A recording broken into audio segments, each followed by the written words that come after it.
La Guardia Costiera di Porto Empedocle e quella di Licata, nell'ambito dei normali controlli di pesca, hanno effettuato un'intensa attività di contrasto a quella illegale, a tutela delle risorse ittiche e dei regolari operatori del settore. Sono stati sequestrati complessivamente 3 km di metri di reti da posta, elevate sanzioni amministrative per circa 3.000 euro e sequestrati 50 kg di pesce. In particolare, nelle giornate di domenica e martedì, la motonave CP860 della Capitaneria di Porto Empedocle, negli spazi acque immediatamente vicini all'ambito portuale, ha accertato illeciti amministrativi puniti con sanzioni pecuniarie di circa 2.000 euro a carico di 2 diportisti che detenevano attrezzi non consentiti per l'esercizio della pesca sportiva. Le violazioni contestate hanno anche comportato il sequestro amministrativo degli attrezzi da pesca contenenti in 2 reti di posta di circa 300 metri ciascuna.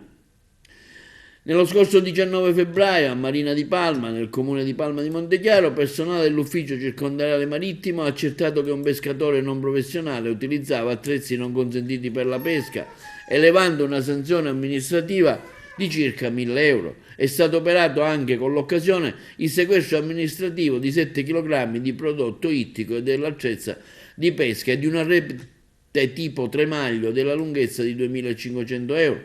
Quindi nella giornata dei 22 i militari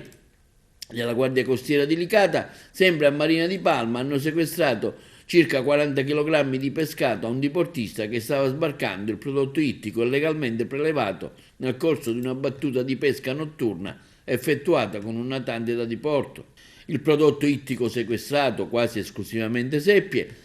è stato ritenuto idoneo al consumo umano dopo le verifiche del caso da parte dei veterinari dell'ASP e devoluto in beneficenza a un ente caritatevole della zona.